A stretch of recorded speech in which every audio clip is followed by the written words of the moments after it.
Hey guys, আসসালামু আলাইকুম। Welcome back to my channel cooking and blog with Ripa. সবাই কেমন আছেন? আশা করি সবাই মহান আল্লাহর রহমতে অনেক ভালো আছেন। আমি আল্লাহর রহমতে এবং আপনাদের সবার দয়ে অনেক ভালো আছি। আজকে আবার হাজির হয়ে গেলাম আরও একটু রেসিপি নিয়ে।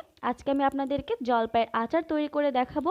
এটা তৈরি করতে কিন্তু খুবই কম উপকরণ দরকার হয়, কিন্তু এটা তৈরি করতে একটু সময় এবং একটু ধৈর্যের প্রয়োজন হয়, তাহলে অনেক পারফেক্ট এবং অনেক মজাদার লোভনীয় স্বাদের জলপাইয়ের আচার তৈরি করা যায়। তো চলুন দেখে নেই এই রেসিপিটি কিভাবে তৈরি করতে হবে। তবে যারা এখন আমার চ্যানেলটি সাবস্ক্রাইব করেনি তারা আমার চ্যানেলটি সাবস্ক্রাইব করে এবং তার সাথে সাথে পাশে থাকা বেল আইকনটা প্রেস করবেন, তাহলে আমার রেসিপিগুলো সবার আগে দেখতে পারবেন। তো চলুন আর কথা না বাড়িয়ে মূল রেসিপিতে চলে যাওয়া যাক। জলপাইয়ের আচার তৈরি করার মূল উপকরণটি হচ্ছে জলপাই। তো আমি এখানে নিয়েছি 1 কেজি পরিমাণের জলপাই এবং জলপাইয়ের বোটাগুলো একটু বড় ছিল, তো আমি বোটাগুলো ছাড়িয়ে নিয়েছি। তো এখন এই জলপাইটা একটু ভালোভাবে ধুয়ে নিতে হবে।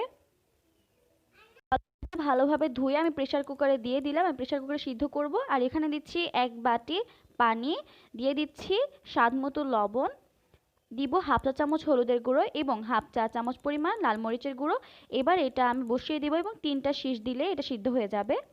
দেখুন ভিউয়ার্স, জলপাইটা কিন্তু সিদ্ধ হয়ে গিয়েছে।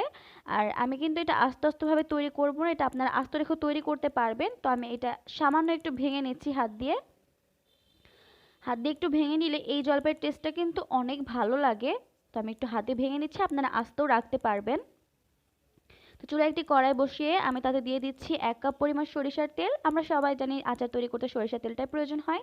দিয়ে দিলাম একটা তেজপাতা আর দিচ্ছি 2টা শুকনো মরিচ, যেগুলো আমি মাঝখান থেকে চিড়ে নিয়েছি। এই পর্যায়ে দিয়ে দিলাম 1 টেবিল চামচ পরিমাণ রসুন কুচি। রসুন কুচির জন্য কিন্তু একটা আলাদা ফ্লেভার আসবে এবং স্বাদটা আরও বেড়ে যাবে। এবার এটা একটু নেড়ে চেড়ে নেবেন যাতে রসুনের কাঁচা কাঁচা গন্ধটা না থেকে যায়। একটু নেড়ে চেড়ে নেওয়ার পর আমি যেই জলপাইটা থেতলে রেখেছিলাম সেটা এখন দিয়ে দিচ্ছি। জলপাইটা আমি দিয়ে দিলাম। এবার এটা নেড়ে চেড়ে নিতে হবে, এটা নাড়তে হবে ভালোভাবে।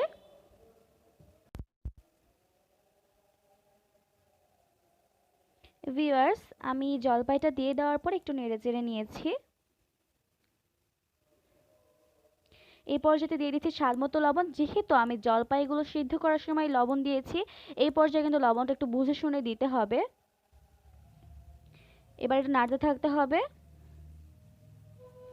ভিউয়ার্স, আমি এই পর্যায়ে দিয়ে দিচ্ছি 1 চা চামচ পরিমাণ লাল মরিচের গুঁড়ো। লাল মরিচের গুঁড়োটা আমি সিদ্ধর সময় দিয়েছি।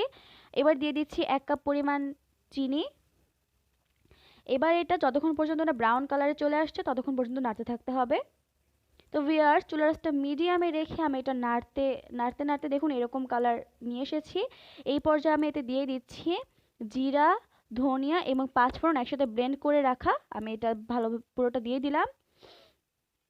আমি এটা ব্লেন্ড করে রেখেছিলাম যাতে টেস্টটা আরও ভালো আসে। আপনারাও এই মশলাটা তৈরি করে নেবেন, তাহলে ফ্লেভারটা আর টেস্টটা দুটোই আরও অনেক গুণে বেড়ে যায়। সো এটা নাড়তে থাকতে হবে এবার যতক্ষণ পর্যন্ত না তেল ছেড়ে দিচ্ছে।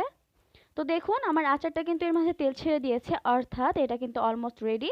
এবার আমি এটা 2-3 মিনিট নাড়ানাড়ি করে তারপর নামিয়ে পরিবেশন করে দেখাবো। এই তো ভিউয়ার্স, তৈরি হয়ে গেল অত্যন্ত মজাদার লোভনীয় স্বাদের টক ঝাল মিষ্টি জলপাইয়ের আচার। শীতকালে কিন্তু এটা খেতে অনেক মজা লাগে। আপনারা আজকে এভাবে বাসায় তৈরি করে দেখবেন। আর আমার এটা তৈরি করতে টোটালি 1 ঘন্টার একটু বেশি সময় লেগেছে, কারণ এটা মিডিয়াম আঁচে রেখে নাড়তে থাকতে হবে। সো আপনারা এভাবে তৈরি করবেন, আশা করি সবার অনেক অনেক ভালো লাগবে। আমার আজকের ভিডিওটা যদি ভালো লাগে তাহলে লাইক করেন, শেয়ার করবেন এবং আমার চ্যানেলে যদি নতুন হয়ে থাকেন তাহলে চ্যানেলটি সাবস্ক্রাইব করে আমাকে সাপোর্ট করার জন্য, আমাকে অনেক দূর এগিয়ে নিয়ে যাওয়ার জন্য আমার পাশে সবসময় থাকবেন, আমার ভিডিওগুলো দেখবেন। আর যদি নতুন নতুন রেসিপির প্রয়োজন হয় তাহলে আমাকে অবশ্যই কমেন্ট করে জানাবেন। ভিডিওটি ভালো লাগলে লাইক করেন। সবাই ভালো থাকবেন, সুস্থ থাকবেন, নিরাপদে থাকবেন। পরবর্তীতে আরও একটি নতুন রেসিপি নিয়ে আবার হাজির হব ইনশাল্লাহ। আল্লাহ হাফেজ।